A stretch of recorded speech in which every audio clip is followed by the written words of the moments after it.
Good evening, ladies and gentlemen, colleague orthopedic surgeons. Welcome to the ultimate session in this series of fireside presentations put on by AO NA. This is the ultimate session, being the last in the series, and also ultimate in the sense that you have before you two outstanding orthopedic surgeons that are serving as faculty, Brad Yu and John Mons. I also think that this is going to be a fascinating exploration of particularly challenging components of ankle injuries that we're going to solve together. Please feel comfortable to use the the Q&A function rather on the Zoom to pose any questions that we don't address for you during our discussion.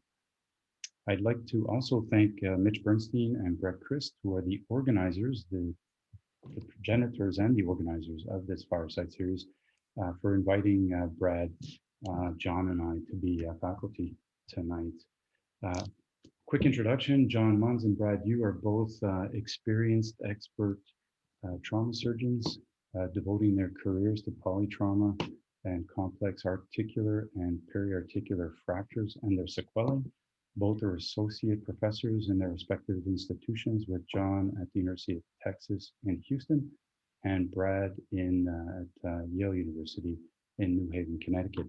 My name is Greg Berry. I'm an orthopedic trauma surgeon in Montreal. I'm the chair of orthopedic surgery here at McGill, and I'm a friend and a colleague of Mitch Bernstein's, who again is one of the organizers of this overall program. This is our disclosure information.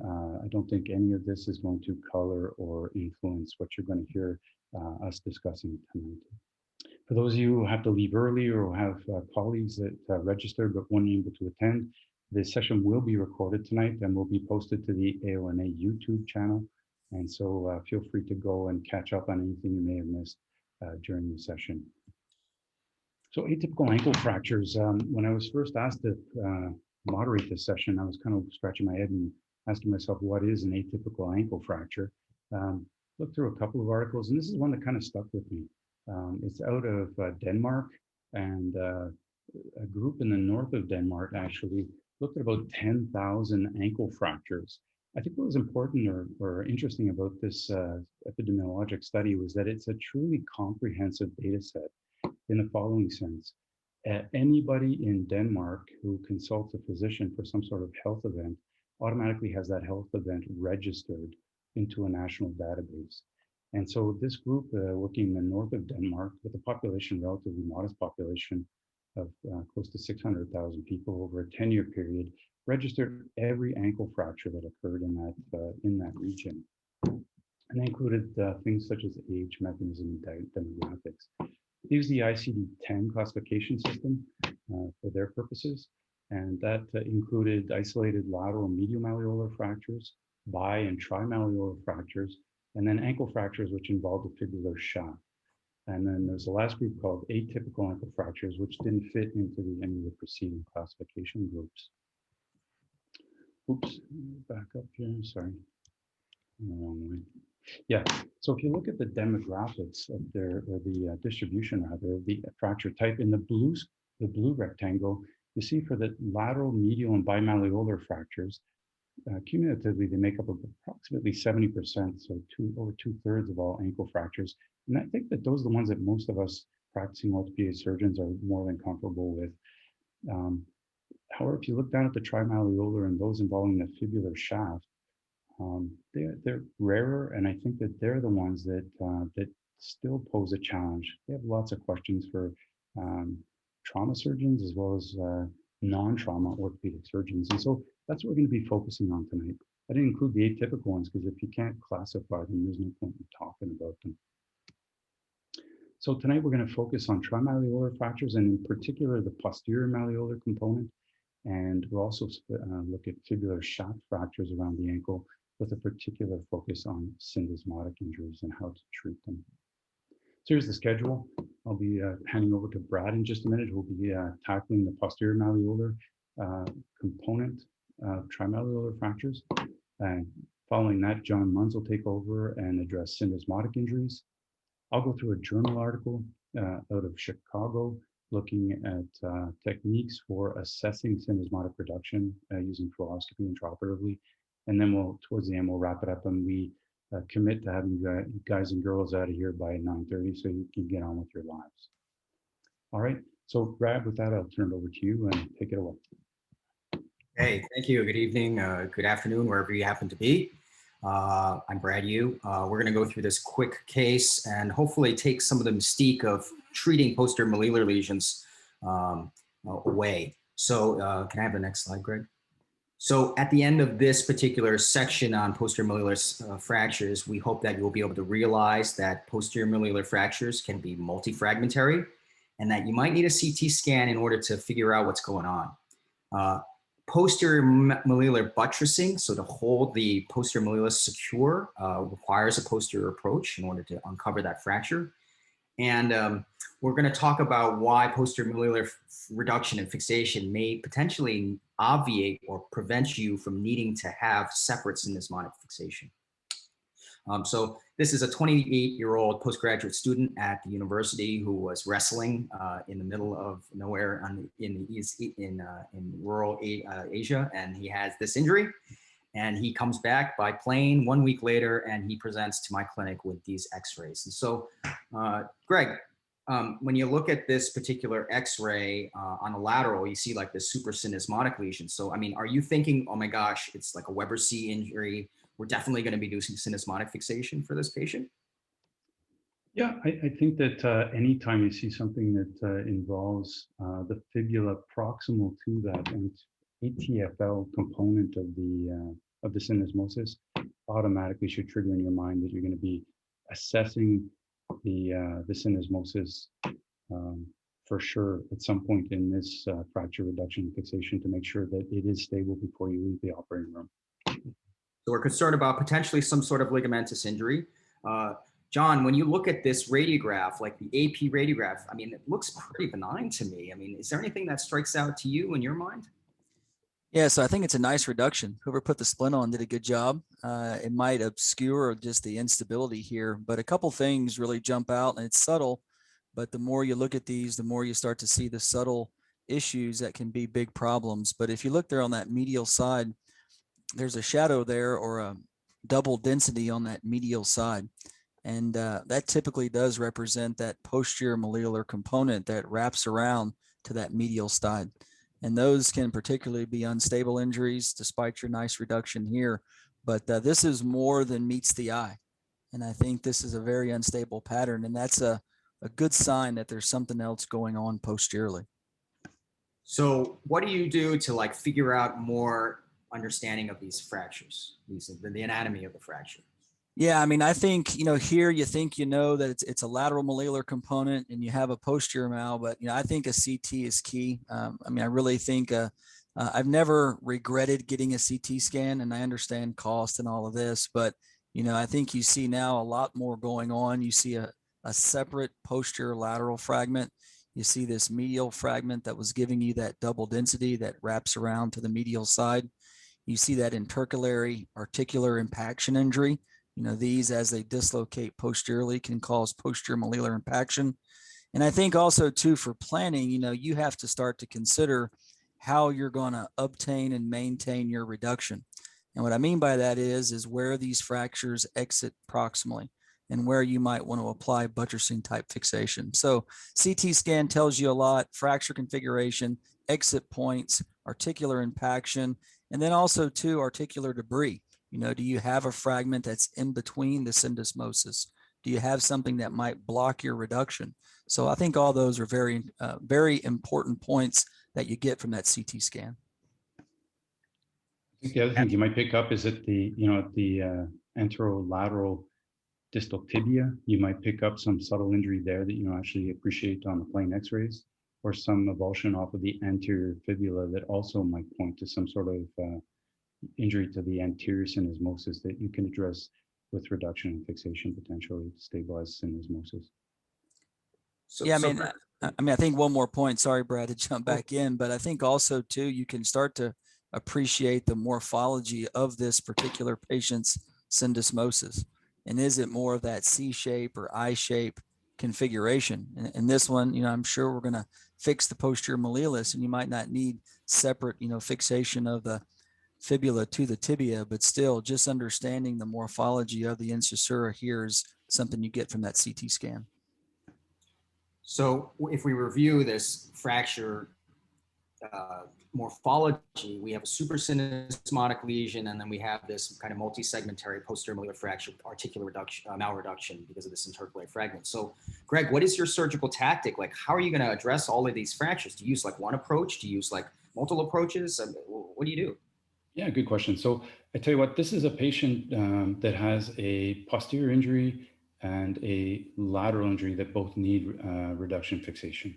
So this for me would be an indication for placing this patient prone. Prone positioning used to be sort of frowned upon, particularly by anesthetists, because they hated to place patients who are intubated in a prone position for fear of losing the airway. But with regional anesthesia now, it's just so easy to put a patient prone that it's become common standard practice, I think, in most places. So if anybody out there is worried about the prone position, don't be. It's a terrific position to treat these injuries, particularly the posterior malleolus. Then, as John pointed out, you got to figure out where the exit points are, because that's where your buttress plates have to go on the tibia. And that is going to define your approach, posteromedial, posterolateral. Sometimes you get away with a single approach posteriorly. You can do everything through a posterolateral approach on both the tibia and the fibular sides, but oftentimes it mandates a second posteromedial approach. But that is going to be determined by your interpretation of the CT scan. So the reduction would then include a direct read on the posterior malleolar components, and getting through that obtaining an indirect articular reduction. You want to make sure that there's no interposed articular component, as that talus dislocates out the back. Sometimes it knocks off a marginal impaction fragment, which becomes interposed between the posterior malleolar component and the native tibia. And that has to be extracted prior to the reduction. Otherwise, you're never going to get it reduced. Then plate fixation, buttress plate fixation at the apices of the posterior malleolus components. And then once that's done, and I'm satisfied with that and confirmed all the C-arm, then I would move to the fibular side. Critical, I guess, that you reduce and stabilize the posterolateral tibial component, because as Mike Gardner's pointed out, that is probably the best way to achieve syndesmotic stability. So that's a really critical piece. You got to get some sort of stable fixation in that posterolateral component. Once you've done that, you go to the fibular side. Again, it's a perfect example of a buttress plate requisition for the fibular fracture. So posterolateral plate to get the fibula out to length and get it anatomically aligned. Great. I think we have a diagram for the participants audience to take a look at. And so again, we want to cut away from the mystique of going posteriorly. It's actually a relatively straightforward approach. The approach posterolaterally will be between peroneus brevis and flexor hallucis longus. And one of the things that I found as I've done this a little bit more and more, and I'd love to hear my colleagues' take on this, is that, a lot of trouble you run into is this: if you hug the fibula a little too close, if you take the muscle of peroneus brevis right off the fibula, you run into that peroneal bleeder that just so serpiginous, and it just bleeds at every single point that you hit it, and it really makes it very frustrating. I found that actually if you incise over the flexor hallucis longus muscle bed and move the muscle out of the way in the same compartment, you can get great access. And then most importantly, you can actually close the flexor hallucis longus fascia right on top of the muscle upon completion of that portion of the procedure, and then make a separate incision through the fascia to address the fibula. And I find that actually decreases the postoperative stiffness in some of these patients. Yeah, I would agree, Brad. Good anatomy in, good anatomy out. And, I don't think this is you find your interval and you get a Cobb elevator and just go to town.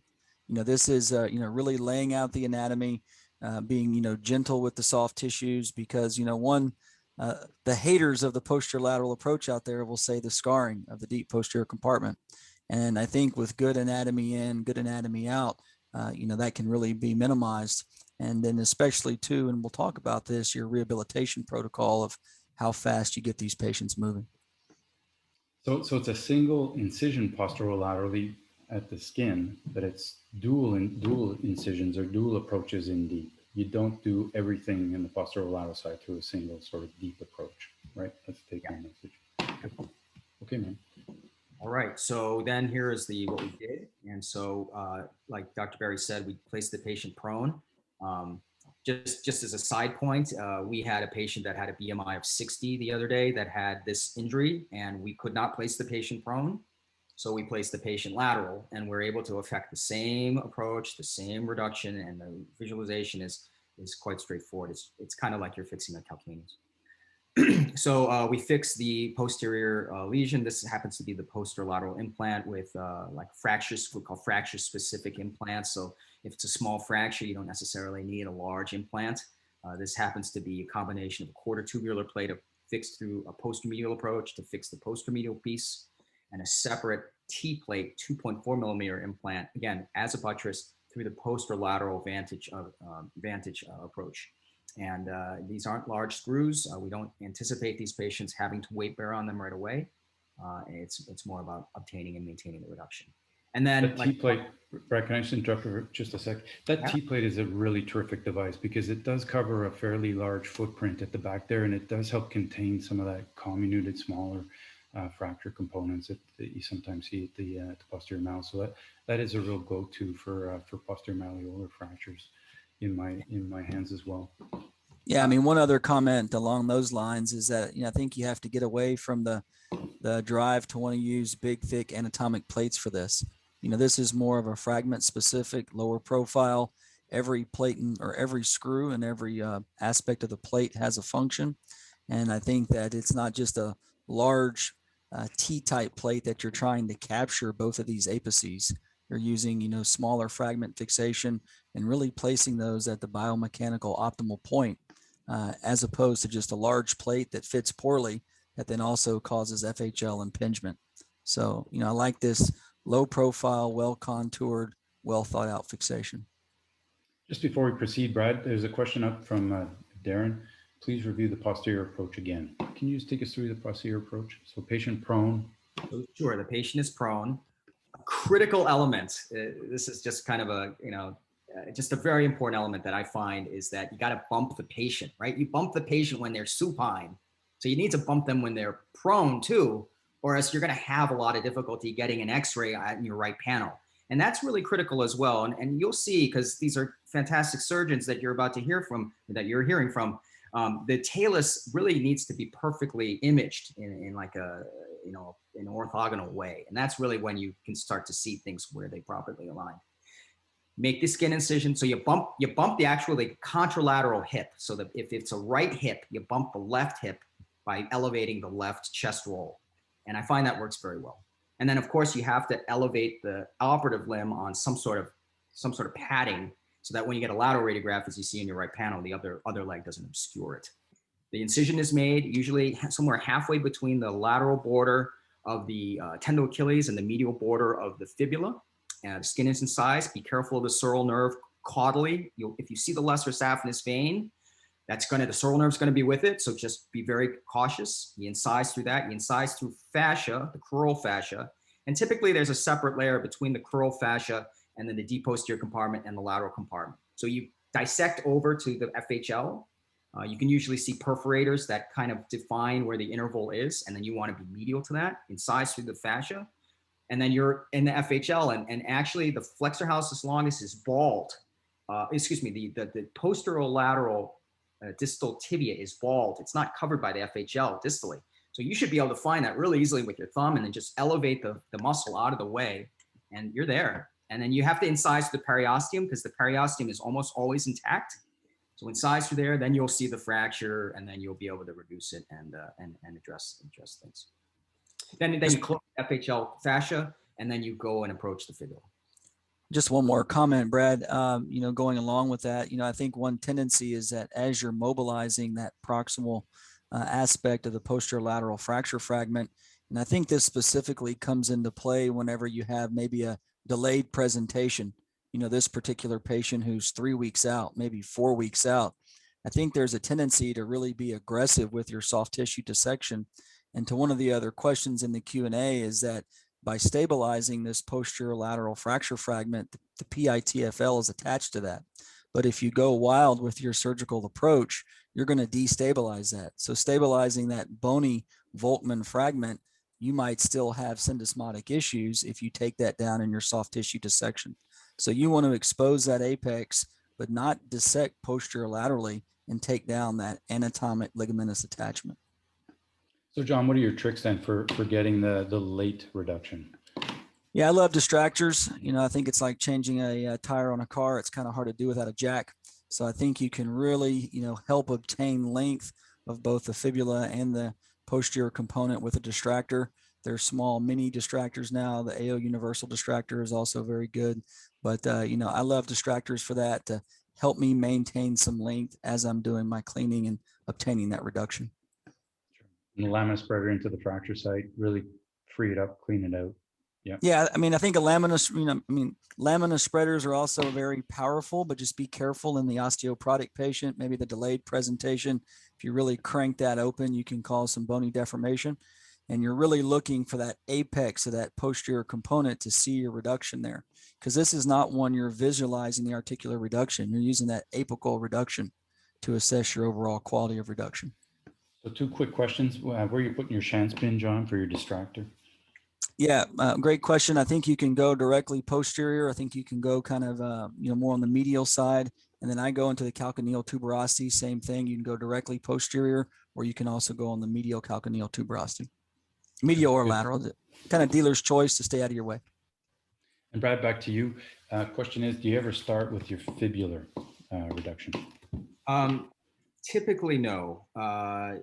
For primarily visualization reasons, you'll see that in subsequent images, the caudal screws tend to overlap the concavity of the distal tibia. And so you don't typically see the posterior lesion or your reduction. And if you do it first and it kind of obscures your visualization, then you can't utilize radiographs to reduce the posterior malleolus. Good. Okay, man. So there's an example of that. So that's your last intraoperative image, Brad. Do you want to take us through the rest? And then so you stress, of course, the ankles needs to be stable before you leave the operating room. So we stress it and we interrogate the syndesmosis, not only by translating it medially laterally, which is not as fine or sensitive, in my opinion, as translating it anterior posterior. And so John will talk about that in a moment, but suffice it to say, this fracture was the syndesmosis was exquisitely stable after we had fixed the posterior lesion, because we retensioned the posterior inferior tib fib ligament, and that reduced the syndesmosis and stabilized it concurrently. And so you just need to check, because the subsequent image, or the subsequent case that I'll just kind of breeze through real quick, is kind of the same pattern. It's the same fracture. If you maybe can go forward, Greg. Will do. Yeah. Yeah, let's go back and let's go back and discuss this before we go to your next case. Sorry. So this is the postoperative image. The patient's been weight bearing for a period of time. Again, you can see how that posterior distal screw is obscuring your ability to see the posterior malleolar reduction. I usually keep patients non-weight bearing for about 6 weeks and then allow them weight bearing. But they're doing physiotherapy the entire time. It's very important for them to stretch the deep posterior compartment right away. And don't forget the toes. Don't forget the great toe, because those are deep posterior compartment muscles as well, and they scar. So you just have them dorsiflex their ankle and then also get their toes involved. And then you have them walk and live their life. And then this particular patient was having some hardware related issues. And so maybe I'll propose to either Greg or John, like, do you routinely remove these implants? Do you fear that going through the posterior approach, you might injure the sural nerve again or cause more scarring, or there are a whole host of concerns? Yeah, I mean, I don't routinely remove the implants. I think if there is a specific issue that's causing problems, maybe a screw that's dislodged, something of that nature, I do think going back to the posterolateral approach, you can have additional scarring. But to really drive home the point of your early active rehab, I tend to see these patients even before their sutures are ready, get them out of a splint into a boot right away, and really get them moving. Because I think if you can have patient buy-in to that early range of motion of not just the ankle joint, but the actual toes and forefoot, I think it really cuts down on a lot of this deep posterior compartment scarring. So if you have to remove it, you can remove it. Obviously, same thing. You want to be careful with your anatomy. Your planes will be a little bit obscured from scarring, but still, and for sure, I mean, avoid this the sural nerve distally. But you can remove it, not routinely, but if you do, just use good technique.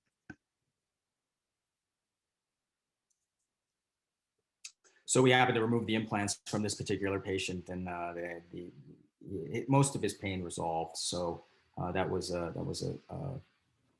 good thing for us. All right. So just really briefly, just in comparison, like I said earlier, you just need to stress the ankle after you've completed your bony fixation, because you just want to leave with a stable injury. And so my point is that this is a similar injury. If you can maybe give the next slide, it has kind of the similar points that we saw. We see this kind of posterior malleolus that we really can't tell what's going on. I don't see a double density on this particular image, but I do see that kind of vertical cleavage line that's present on the panel on your left, kind of at the 2/3 over from, right through there. So we obtained a CT scan, which demonstrates relatively what we saw in the past with the posterolateral posterior medial lesion, this intercalary fragment that needs to be removed. If you want to close the door on the fracture, you got to remove the door jamb. You got to remove the towel, or else the door won't close properly. So that little corticated fragment needs to be plucked. It's controversial as to whether or not to put it back in. Maybe just briefly, John, what do you do with this piece? Yeah, I mean, I think if it's a large piece and you're going to over reduce the posterior malleolus, translate it too far anteriorly, I think you can really spend a lot of time trying to use the talus as a mold to reapply that. I think it's very, very difficult to have the orientation of that appropriately. The smaller pieces I find to be delaminated osteochondral fragments that aren't as helpful. Larger ones, maybe the posterior plafond is a little bit different, where you really want to try to have those orientated the proper way. Here, one other subtle thing, and I think before you move on, Brad, is that if you look how that fibula is sitting in the incisura, and it looks a little odd. And it looks different than your previous case. And, I think using this CT scan, once again, I'm a big proponent of CT scans, you can really tell how that fibula is sitting on this injury film. And, just by restoring that posterior buttress, is that going to help reduce that lateral translation? So I think that's something else you have to always use, the real subtle clues, because I think the more and more you look at CT scans, the more information you can get from them. Can I make a quick point, Brad, about that intercalary fragment? I can tell you when I first started off, it killed me to take out an articular component and throw it in the garbage. But really what you're doing is you're looking down this deep hole, and essentially what you'd have to do is drop that fragment down into that deep hole and hope it lines up perfectly from its bed. And it's just it is impossible to do for the vast majority of these fragments. So they just come out and they go in the garbage. Thankfully, it's usually a fairly modest size fragment, usually very small, and it's such a congruent joint that the rest of the joint can assume the weight bearing work for that one little fragment. So for the younger people out there, don't struggle. If it's a small fragment, take it out. You're never going to be able to reduce it anatomically, and it's just going to prevent you from getting that posterior malleolus fragment properly reduced. Just one more question, and I hope in 2021 we've put this to bed, but is the size of the posterior mal important at all, guys? I mean, that used to be such an in-training question for folks to take the test here in North America, but I mean, is that important at all, or is that gone? Brad, what do you think? Well, certainly size has a role in stability. So if you had a posterior malleolar fracture that comprised half of the joints, certainly that is critical that that's reduced. But I think most of the tactic of fixing the posterior malleolus is not to disperse load, contact load, but actually to retension this posterior syndesmotic ligament. And I think that can happen even with small kind of wafer type fractures as well. Yeah, I agree. I think that there's two types of injuries. There's the axial load with a large posterior distal tibial component, which is like a B-type fracture, which is a true P-line fracture. It's not a posterior malleolar fracture. And then there are these rotationally sort of unstable fractures, with the posterior malleolus is a far smaller component. But what you're thinking of is stability, soft tissue stability at the back of the ankle, and not so much weight-bearing status, as Brad pointed out. So answer, no, John. 25 to 33%, whatever, no longer figures into the decision-making of reduction fixation fractures. So like John very adeptly identified, well, after we fix this, you can actually see the little defect. That's the reason why I chose this case, is that we fixed the posterior malleolus perfectly, at least I thought we did. And you can see this little kind of pixelated deficit in the posterior aspect of the yeah, and that's where that piece went. And you know, you got to get that perfect by dropping it down. It's just I think not possible. And you know, you could potentially even lose it inside the ankle joint, which would be really not very good. So we went ahead and posterolateral posteromedial approach. There was no concomitant fibula fracture, but I don't have the films, but we stressed it at this point, and there is a lot of instability, meaning the anterior posterior translation of the fibula with respect to tibia is greater than 5 millimeters, 6 millimeters. It's not normal. So now what do you do? Because you got, as Greg just said, we did this patient prone, and you want to fix the syndesmosis. And so what do you do at this point? John, you're going to touch upon this. Maybe just give us a teaser. Yeah, I mean, I think, you know, I mean, you have the medial malleolar component. So in this patient, I would place him back supine and, you know, stabilize the medial malleolar component. And then in regards to your syndesmosis, you know, I think it's for sure how you obtain that reduction. And it's for sure a teaser. Do you use indirect means, direct means? Do you have a contralateral ankle that you can use? But, and then, you know, what type of implant do you use? Size of screws, number of screws, orientation of screws, suture fixation. I think all these are fascinating topics that we're going to segue right into. Yeah. Good. Before we do that, there's a couple of questions here. So, and before we get to the end of this this case, would your surgical treatment protocol differ for a diabetic or an osteoporotic patient with the same fracture, same injury? Brad? So osteoporotic fractures, that's a little bit of a more straightforward answer. So you can utilize mini fragment fixation that's locking. If you have concerns, there are some fragment specific fibular plates that actually fit quite well on the posterior border of the fibula. And frankly, fixing a fibula from being prone is actually, I think, is actually more fun, more easily accomplished by, it's just the plate lays on very nicely and you just put the screws in like you're fixing a humerus. Diabetic patients, same concern, osteoporosis, big problem, delayed healing. So I think that's more relevant in terms of the aftercare. Potentially you may want to increase the time to weight bearing before you, for these diabetic patients, just because the fractures take longer to heal. John, comments? Yeah, I mean, I echo the exact same comments. You know, I think the only maybe difference is in the Charcot patient, and we could have an entire webinar on that. But, you know, in the patient that still has some protective sensation, I do exactly what Brad said. In the Charcot, you just fix them as much as you can and hope for the best. Yeah, sure do, don't you? I got a patient in mind right now that walked off all that beautiful fixation that I spent hours putting on. Hey, one thing is that the wounds that you're creating in the posterolateral, posteromedial side are very well tolerated by elderly patients or diabetic patients. And so there's a very thick soft tissue envelope between the incision and the bone. And so it's relatively safe in terms of the soft tissue coverage for these injuries. So there you have it. The proximal fixation on both the tibia and the fibula is diaphyseal, good cortical bone, usually even in the osteopenic patient. So you may not even need lock and plate technology for some of these issues. Other question, are you guys fixing all posterior malleolar fractures regardless of size? So let me reformulate that. Are there any you don't fix? When will you not fix a posterior malleolar fracture in the setting of a C-type injury? Brad?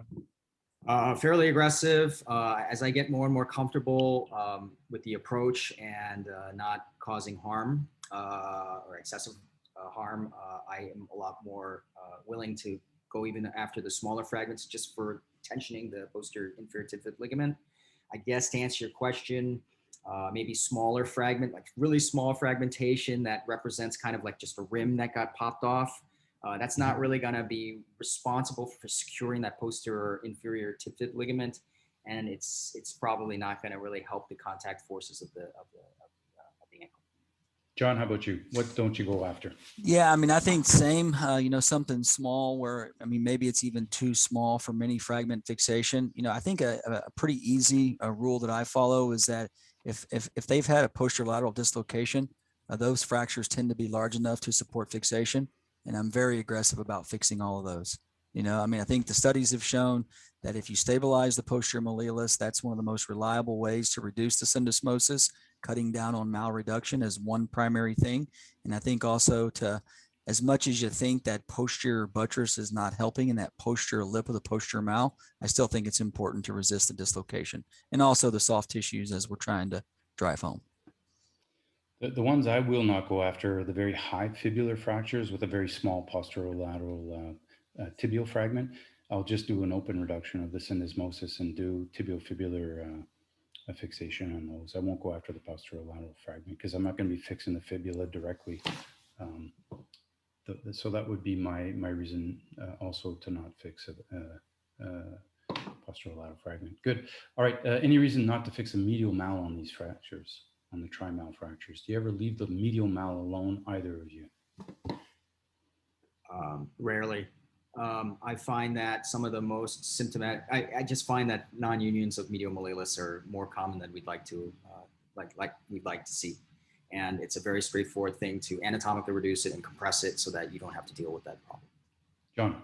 Yeah, I agree totally. I mean, I think there's literature to support, maybe more in isolation, isolated medial malleolar fractures, but I find the non-union rate, and especially whenever you fix them, there's always interposed tissue that you're cleaning. And it's hard to believe that any of them treated non-operatively ever heal. I think they're probably asymptomatic non-unions versus bony unions. So I think the time it takes, the soft tissue dissection is pretty small. So I tend to fix them all. Yeah, the only ones I won't fix are the sort of really elderly patient, vasculopath, diabetic. If the soft tissue, if the skin is deeply contused or at risk, then I will not go after that medial mal, but otherwise I fix them all. All right, good. So we complete this, Brad? Yep. So we're just, so I just put fixation. So we placed the patient supine. We fixed this lady's medial malleolus, and then we reopened the posterolateral approach just so I can instrument. And in this particular instance, just because you can't, if you start really posterolaterally, it's hard for you to wrap all the way around to get to the syndesmosis. So we made a separate kind of anterolateral approach that you would do for Pilon, for example. A limited approach to see this in incisura, which John will talk about, and do various things to reduce it. It was a combination of both direct and radiographic evaluation, and then we placed syndesmotic screws. Good. And so those are your final images. Terrific, Brad. Thank you very much. Let's finish up with a couple of questions, and we'll go over to John for the second component of the clinical cases. Do you routinely use TTC nailing for diabetic patients with neuropathy for these grossly unstable displaced bi and trimalleolar fractures? Any experience in that with that? Yeah, I mean, I have experience. I wouldn't say routinely. I do think it's a tool for those particular patients. I actually do formal arthrodesis, the ankle joint, subtalar joint.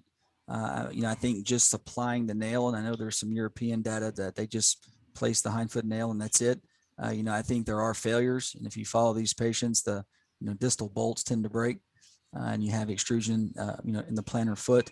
So I tend to do formal arthrodesis for these patients. And this is obviously the Charcot patient that has no protective sensation. Brad? I think it's very hard to properly anatomically set both the tibiotalar joint and the subtalar joint in their neutral axis, and then pick an implant that will secure both of them at the same time and be right. I just think it's really hard. I'm sure there are lots of folks that can do it. I just am not very confident with my abilities to do so. Okay. So I typically utilize that device. It'd be for the brittle diabetic, the vascular patient that can't tolerate incisions. Those are the patients that will get that kind of arthrodesis. All right, good. Next question is for the mid or high fibular shaft fractures. Do you go after them, or do you treat the injury at the ankle and disregard the high fibula? So, the fibula is kind of a flexible bone. And so you wonder if you're getting 1 millimeter of restoration of length at the mid fibula or even more proximal, whether or not you're actually making a difference or change in the distal fibula. Where in its interaction with the talus, which of course is everything. It just depends, I guess, on the fracture pattern and whether or not I think it's really significantly shortened. I tend to go after them because I feel just a lot better that I'm actually trying to make an attempt to reduce the distal fibula with respect to the talus. And I think that these fractures shorten. When you open them, you're like, my goodness, this fracture really shortened. What is it doing to the ankle distally? Yep. John? Yeah, I mean, I think, one thing when it comes to syndesmotic reduction is you have to have an anatomic reduction of your fibula. And I understand some of these lower energy, real high fibulas might be different, but I think if it's displaced, you have to have length alignment rotation of your fibula, because then you're trying to reduce a fibula distally that's malreduced to an area that you're trying to get an anatomic reduction. So I think if you need that for length alignment rotation, I do tend to reduce those. I wouldn't say 100% of the time. I think you can see exactly how short they are, but I would consider it. Very good. Okay, John. So let's turn it over to you then for this. Sorry, one last comment on that. Yeah, please. You don't actually have to put a plate on it either. You can just open it, clamp it, and then fix the syndesmosis, and then your syndesmotic fixation should maintain the reduction distally. Yep, good point. John Munns, take us through the second component of this presentation, please. Yeah, so at the end of this, just some learning objectives, and we're going to review these again, but we want to explain why syndesmotic malreductions, how common they are, how to avoid these through clamping or other reduction techniques. For sure, I want to emphasize and describe open reduction techniques, and then an algorithm for sequential reduction and fixation of ankle injuries that involve the syndesmosis, both bony and ligamentous. So we're going to start out with a 21-year-old patient. This was a high-speed car crash, and this was he actually has bilateral injuries that'll come up, but this is his right side, the one we're going to focus on. So, Brad, anything here that's jumping out at you that's abnormal, that's a little strange? Yeah, certainly. We see a lot of widening of the medial clear space. So there's some aberrant talar shift for some reason, either the deltoids uncoupled or the actual box in which the talus fits made by the fibula and the tibia is widened, i.e. the syndesmosis is disrupted. And as you can see, that open tib-fib clear space is really suggestive that there's instability at the syndesmosis. So I also see that although it's not a perfect lateral, like we talked about earlier, there is some sort of weird, strange curvature to the anterior shelf of the tibial plafond distally, which demonstrates that maybe there's some impaction. I don't see a posterior malleolar lesion for us to fix. These are the kind of things that I'm looking at. Greg, anything else jumping out at you, or is that? I think Brad did a pretty good job. Great job as usual. I guess the surprising thing is that there is no true sort of bony injury involved at the level of the malleoli. There is that anterolateral impaction injury, but everything else seems to be sound from a bony perspective. So it's almost like this is the situation where you've fixed your malleoli and now you're dealing just with your syndesmosis, if you will. Yeah, so no proximal fibula fracture here. This is just an isolated ligamentous injury. So, Brad, you had the first, you posed the question to me earlier, CT scan or not? Is this do you have enough information, or you go for that CT? That's a tough one. So if the other leg wasn't injured and if you have the opportunity of obtaining a weight-bearing CT scan, then I would do it. I would get a CT scan just so that I can kind of get an estimation of what I'm going after for my syndesmotic reduction on the operative side. But unfortunately, your other side's broken. You could get a CAT scan in order to figure out what this impaction is, whether or not you want to go after it. But I think your x-rays kind of show you what you need to see. So I don't know if I would get a CAT scan for this. Greg? Oh, I get a CAT scan every time. I'm not as smart a guy as Brad, and I want all the information I can garner from as much imaging as I can get a hold of. So I do CT scan anything that's out of the ordinary bimalleolar or unimalleolar fracture. I really do want to understand these injuries going into the case. So in these Sometimes, firesides, yep, I love a little controversy. Nothing yeah. gets everybody fired up as a little bit of a controversy. So let's go to the next slide.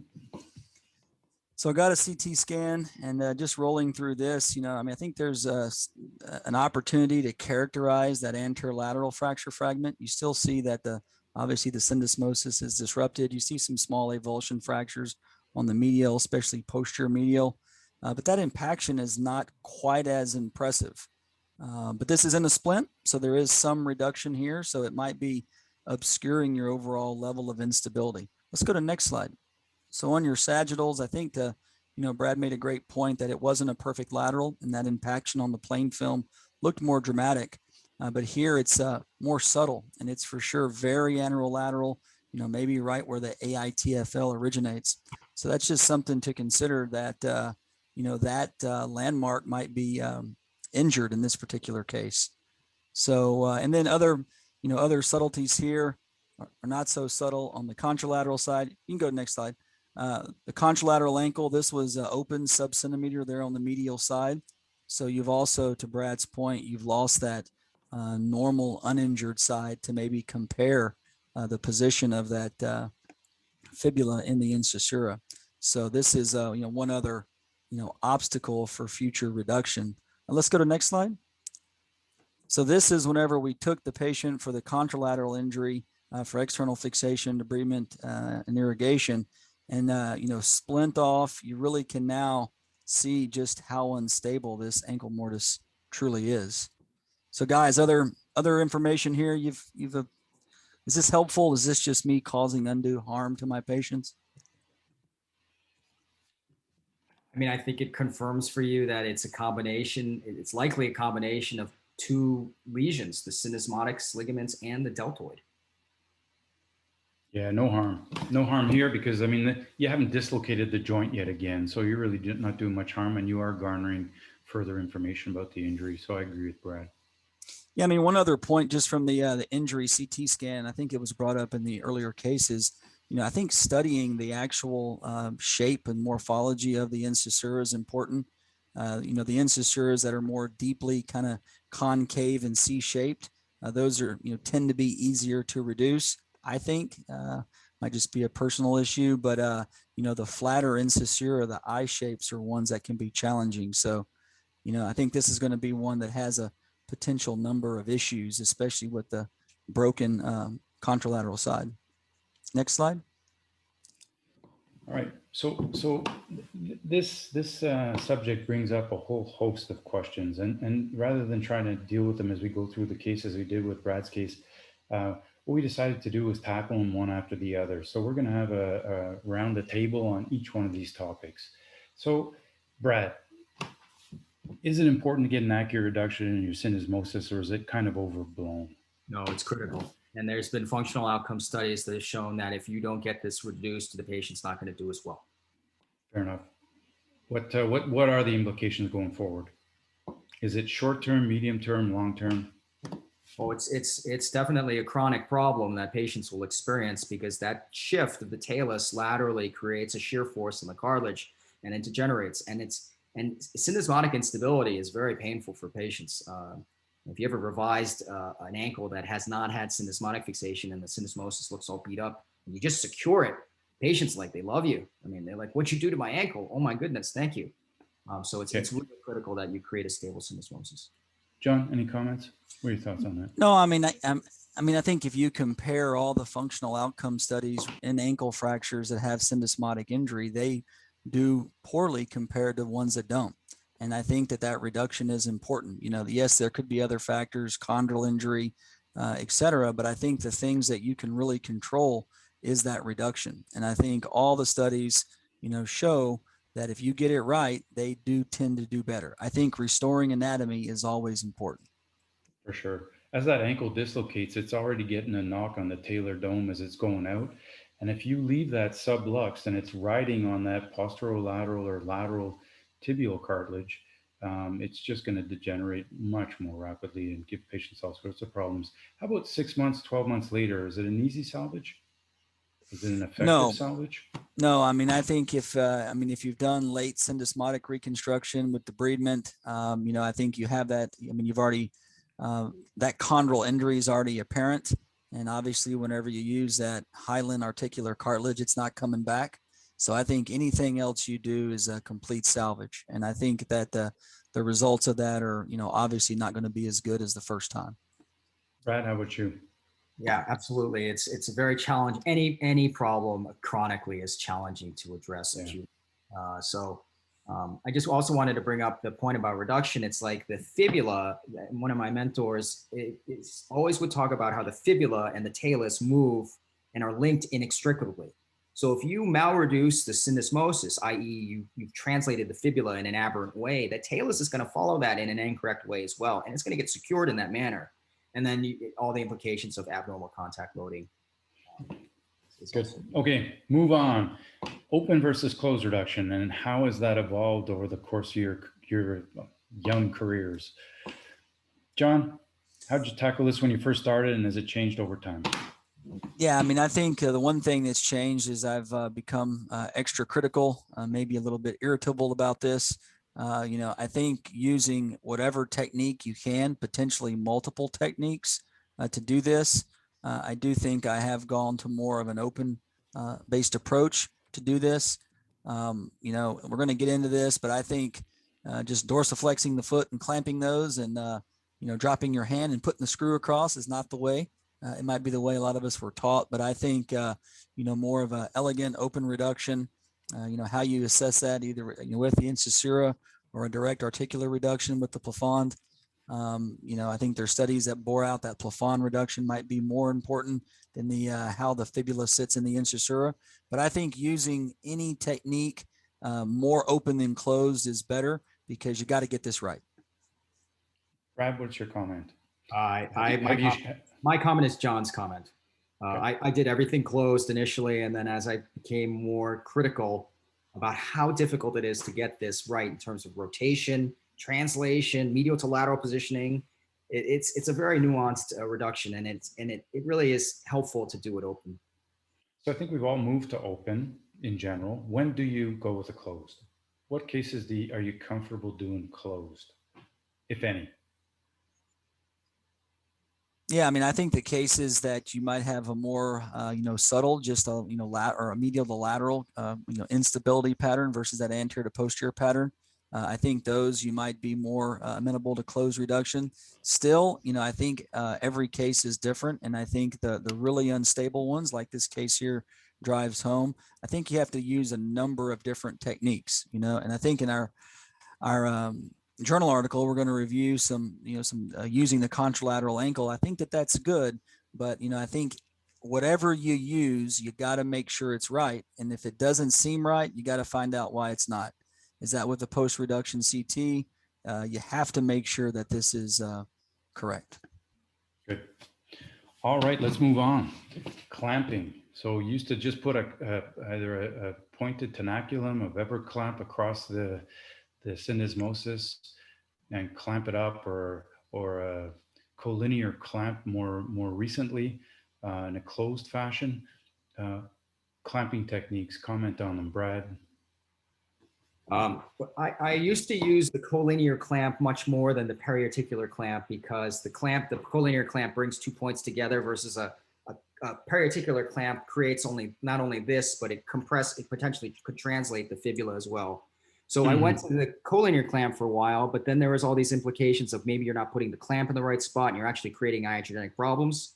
So what I've been doing is I secure the reduction and then I just kind of grab the fibula with my thumb and just bring it together with my hand and then put in the fixation. So I squeeze it basically with my hand. John, has your use of clamps evolved, and is there any evidence that it's a good thing or a bad thing? Yeah, I mean, mine has gone from I was more clamp happy initially. Now I'm much more reluctant to use clamps. I think there's literature to support that you have to have the clamp application vector perfectly. And I think to Brad's point, the soft tissues can get in the way in the larger patients. I think knowing exactly what vector it is, a clamp tine that's on the fibula to posterior can drag that syndesmosis to anterior and vice versa. So I think the clamping is falling out of favor. That being said, is it still a technique you can use? Of course it is, but I would really caution everybody on the call about clamps, because I think you can really squeeze this and think you have it, and you can be translating that anterior posterior or introducing some malreduction. Very good. How do you assess reduction? Open and closed. How you guys do it? Brad, start with you. So it's open is a little bit nebulous sometimes, particularly if the morphology is just kind of very, it doesn't have like a nice lip over the, right where the anterior border of the incisura is, but you can match the anterior border of the fibula to the anterior border of the incisura. That's one way to visually confirm. And then I think you're going to go over the radiographic means in which you can use the other side. And I use a combination of both. I try to get it visually as close as I can, and then I confirm with radiographs, particularly the rotational portion of the reduction. Sometimes it's hard to do. And then I secure it with Kirschner wires. That's provisional. Okay, John? Yeah, exact same. I think you use all the tools. I think you can use the contralateral side. You for sure use the open reduction technique. For this particular case, we're going to go through, some of those have been injured or they're less reliable. I think you can do intraoperative, more advanced imaging.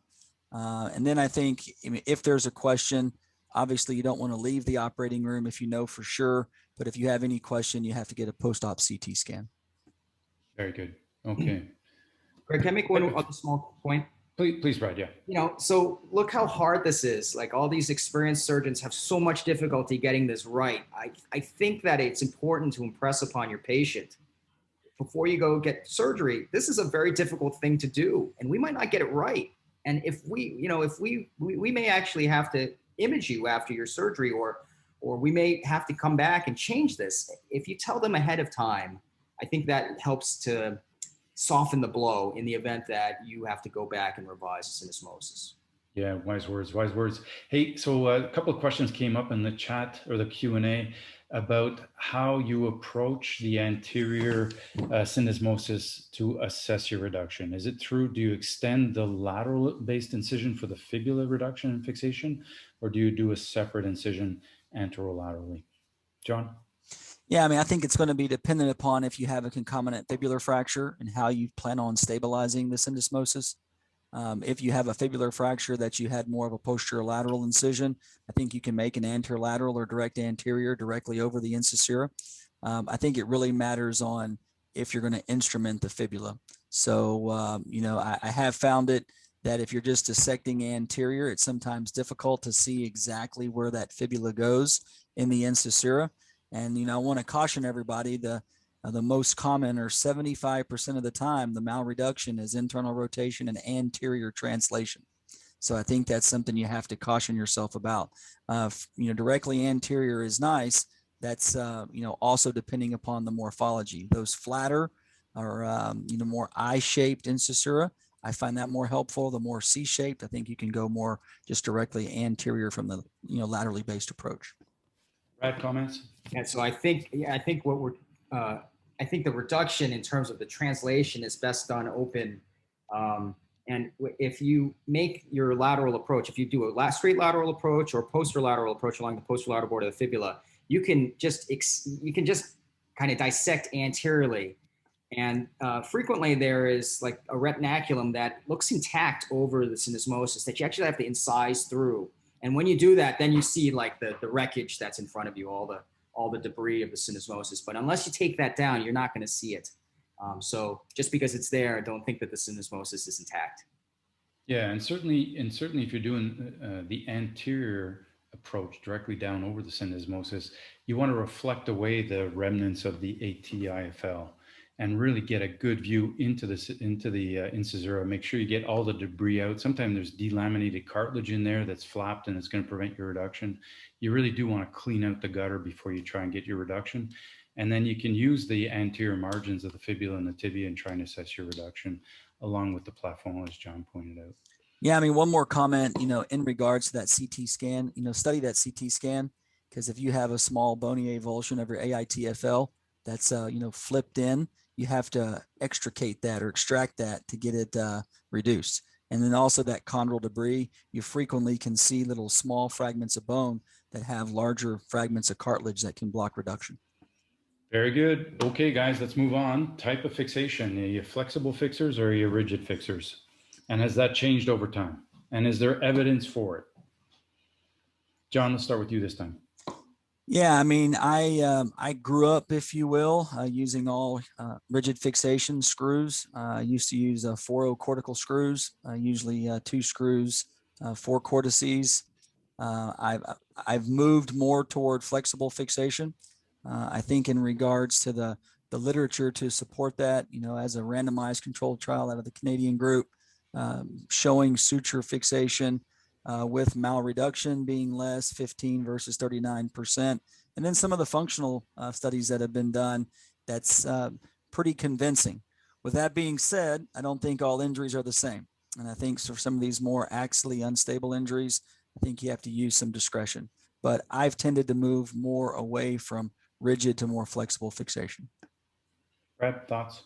I too frequently started off by utilizing that very thick 4.0 millimeter cortical screw, which I think is pretty stiff, and it doesn't always break in patients after they've been walking, and it needs, it has to get bold.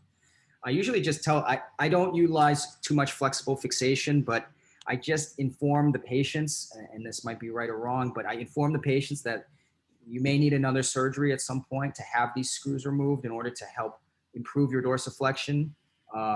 These screws will break. Sometimes they need to be removed for those reasons. But everything John has said is as spot on. And the reductions are better with the flexible fixation.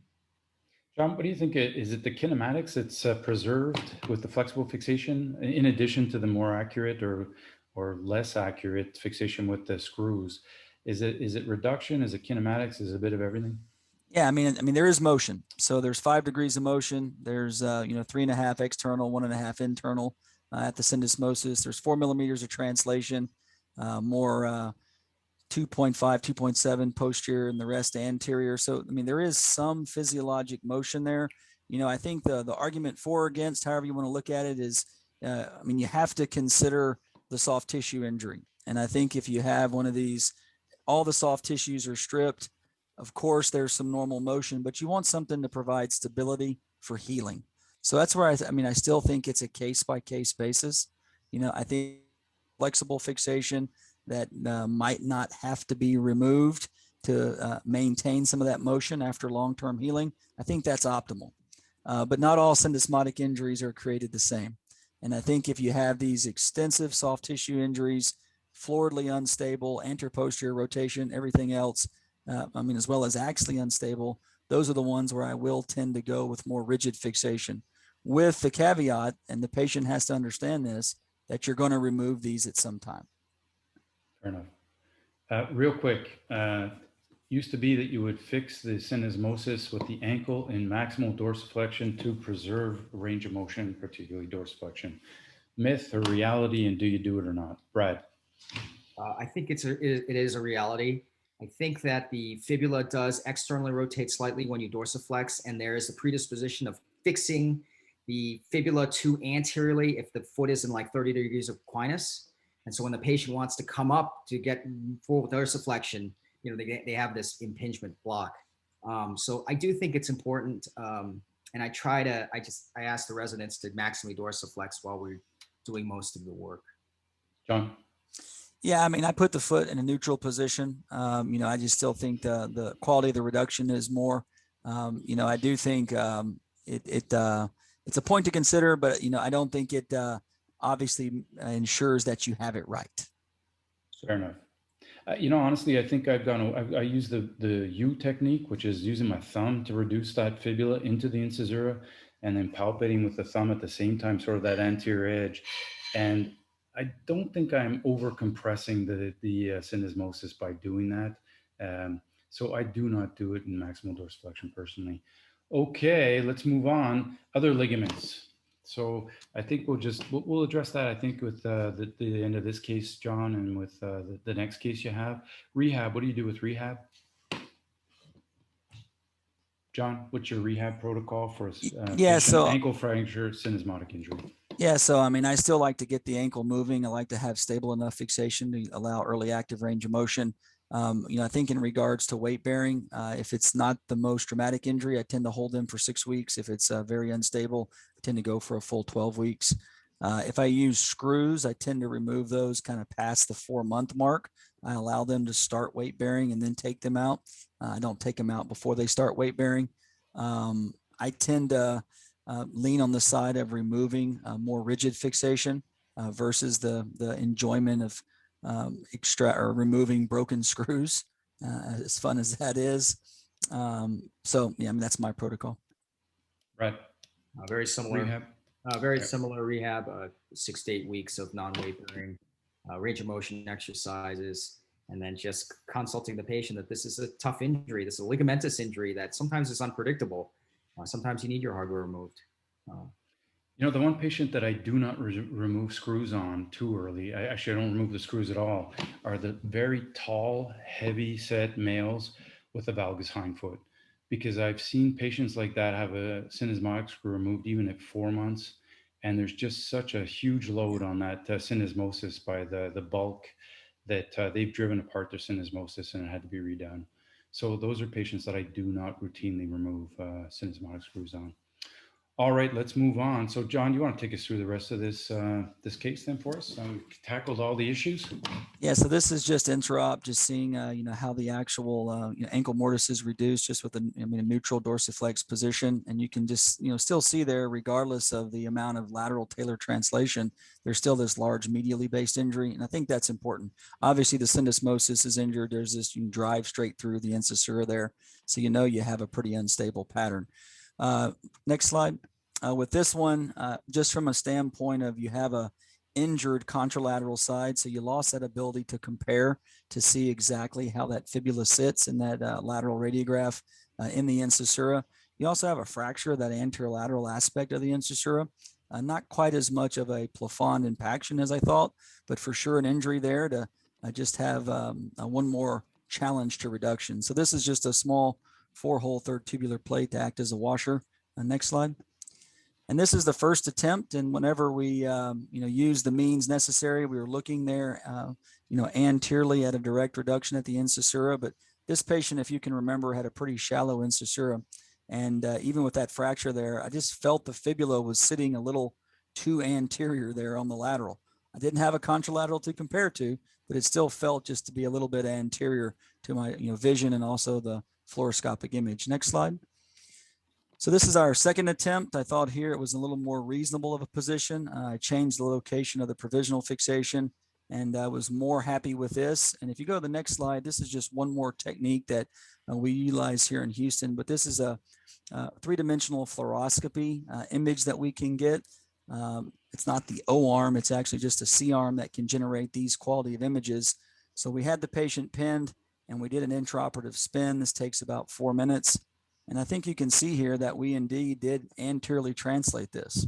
So using all the methods that we had, direct reduction, and just how it sat, it still felt to be a little bit anterior. So to really drive home the point, to not leave the OR with this, if you go to the next slide, we try again. So this is the third attempt. And, here we had it also again rewired.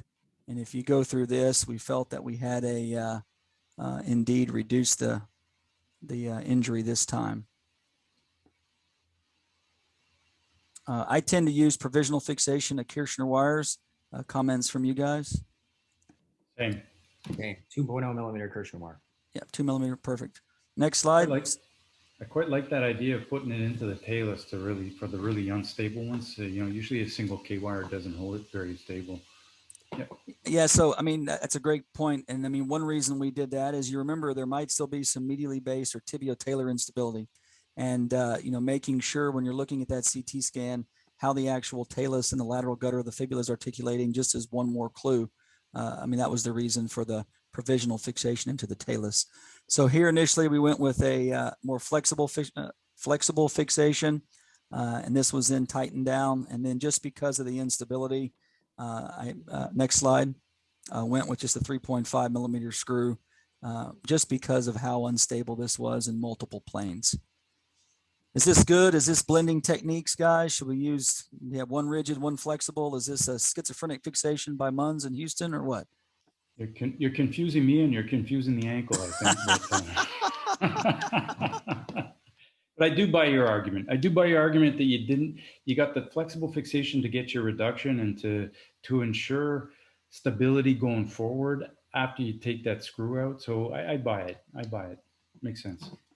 Yeah, so that's a great point. This particular patient's young, 21, for sure wanted to remove the more rigid fixation after healing, but then we had something to back up, because I think the point earlier of having delayed instability when you go to consent a patient to remove the screws and they wake up with screws again is a little humbling.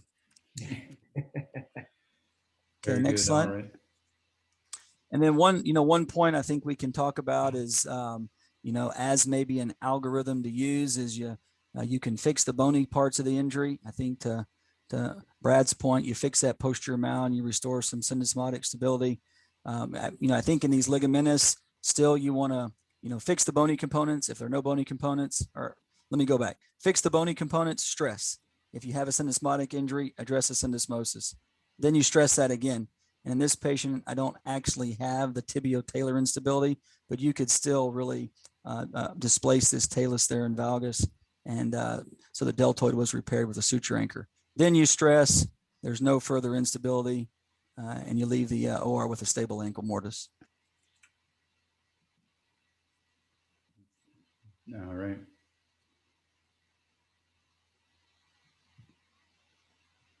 Do you want to take us through this case, John? Yeah. Second case, I think we're getting a little light on time, but you see here, obviously this syndesmotic disruption. Same thing here, isolated ligamentous. I think you see there on that lateral image, not the best lateral, but maybe some anterior translation in your splint. Next slide. And just in the operating room, I think you see the instability of the tibio-talar joint as well as the actual syndesmosis. So just recognizing other points of instability. I really think you have to address all of those for successful outcome. So next slide. This was one with provisional fixation, actually utilizing the contralateral side, and then provisional fixation, and then just a 2-hole plate as a washer and 2 screws. But I think to really emphasize the point, after you fix that syndesmosis, you have to then stress it. You can't be hopeful, and then you have this. So you need to really address those lateral ligaments also. So these were repaired also with suture anchor technique. Did I do all right? Is this okay? Just fine. You weren't too proud of your suture anchor technique because you got an X-fix on there stabilizing it. Is that true? So in Texas we use belt and suspenders. So this is just the over fixation for my patient's great compliance. Very nice. Brad, any comments? If you're going to apply this external fixator, is there a particular position you put the foot in, John? Do you maximally dorsiflex? Does that influence the syndesmosis healing? Yeah, I mean, I think you want to hold them stable. In this particular patient here, we really tried to evert through the hindfoot pin for the lateral ligament repair. Here, I did not go with more forefoot or midfoot fixation. I just used a splint, but I just splinted this patient in a neutral planograde position.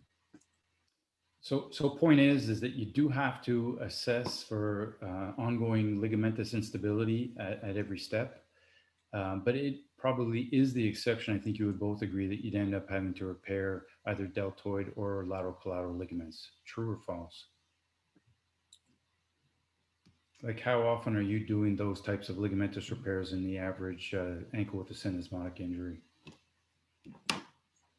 I don't commonly, but I think increasingly as I get more comfortable repairing the deltoid, I've been doing it more and more. So it's maybe another paradigm shift as I get older. John? Yeah, same. I mean, I've become much more aggressive. I think it's also a not only can you do it? It's actually recognizing when you need to and making that diagnosis. And I think versus just placing them in a splint and let things scab up, if you will. You want to really address that and define that instability. And, you know, I think there's lots of techniques to address that, either direct repair or with suture anchors. Any tips or tricks at tensioning it properly? Because that's always been the challenge on the deltoid, on the medial side of the ankle, is not capturing the joint by over tensioning it. So you got any tips or tricks for us for that? Yeah, I mean, I think having a foot in a neutral position, you know, not doing a lot of inversion on the actual tibio-talar joint, you know, I think is important. I think if you can use tissue and the actual remnants of the ligaments that are there and not just, you know, bunch those up, if you will, but actually try to repair those at their normal length is good. You know, I think in the situations where it's just completely denuded, that is a little more challenging, but I think having that ankle fluoroscopically, you're looking at it, reduced and not an excessive foot position is how I go with tension. And then just Any confirm with comments? I would confirm with radiographs to make sure that you're not inducing some sort of aberrant talar tilt because you're over tensioning a ligament. Fair enough. Good. All right, man. Terrific case, John. Thanks very much. Okay, so let's move. We've got about 12 minutes left. And so I'm going to take you through this journal article, which has to do with assessing syndesmotic reduction intraoperatively using C-arm techniques. And it was out of Chicago, published by Hobie Summers, Mika Sinclair, whom I don't know, but Michael Stover and Hobie, I know both of them. They're active AO faculty. Their hypothesis is that, or was rather, using the contralateral normal fluoroscopic mortise and lateral ankle views as a template would improve accuracy of syndesmotic reduction. So they're using the normal ankle, if it's available to you, contrary to John's case, the normal ankle to reestablish normal anatomy in the injured ankle. And so what they did is they had 18 patients with ankle fractures involving the syndesmosis. 12 of them were male and 6 were female, relatively young, although there was a bit of a spread in age. This is the contralateral normal ankle view in A and B. And so there's the mortise view, and they try and get as perfect a mortise view as possible. So they're trying to see right down the medial and lateral aspects of the talar body. And on the lateral view, they're getting a frank lateral view of the talar body, the talar dome, in order to establish that true lateral view of the talus. And on the right-hand panel, you see a tiny little white mark there that I'm going to make bigger for you. So these are the two places you can actually assess the position of the fibula relative to the tibia. So at the junction where the fibula, the posterior fibula meets the articular surface, you draw a tangent straight back to the lateral, the posterior border of the tibia. And you can do the same thing using the same strategy, but this time on the anterior aspect of the tibiofibular joint. So that's how they assess the reduction using the lateral C-arm view. So this is their strategy. They would fix the fibular component and a medial malleolar component if it was present. They would then get provisional close reduction and provisional fixation of the syndesmosis. Again, this was using close techniques. They would then get the mortise and lateral C-arm views. The mortise view is to make sure that the length of the fibula and the rotation of the fibula was right. And then the lateral C-arm view is to the anterior posterior translation of the fibula relative to the tibia. They then compared them to the contralateral side. And if it wasn't perfect, they would readjust and perfect the reduction. And then they would get an intraoperative CT scan using an O-arm type device. It was a Siemens device, but it is true CT scan that they had available to them in the operating room. And so what they would do is they would do the CT images. And if it was an acceptable reduction, they would go on to complete the fixation. And if it was an unacceptable reduction, they would repeat the reduction and then repeat the CT image until they got it perfect.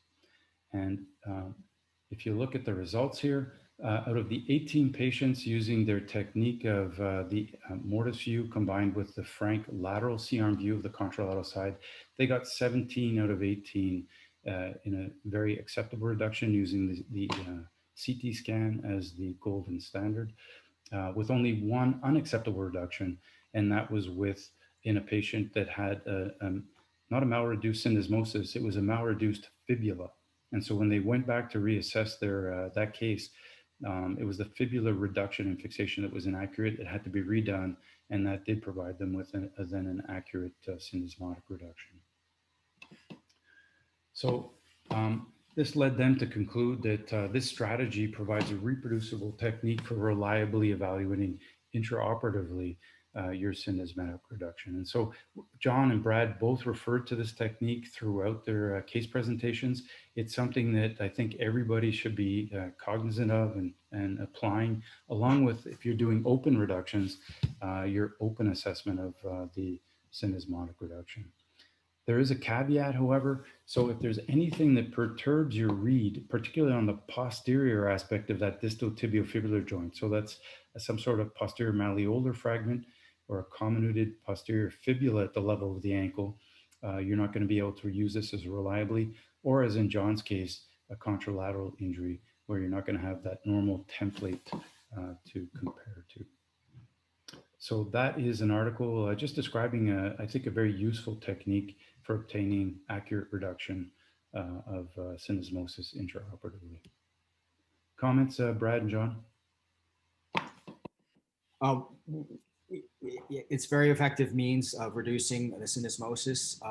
One of the other things is if you actually look at the morphology of the distal fibula and you match it to the contralateral side, there's a radiographic kind of elliptical kind of appearance, and that changes as you internally and externally rotate the fibula. And John said that the main malreduction is internal rotation and anterior translation. So you want to just make sure that the shape, the topography, the radiographic topography of the distal fibula matches from side to side, thus rotated properly as well. And length. The length is absolutely critical, because if that fibula is short, the talus is going to go lateral with that shortened fibula.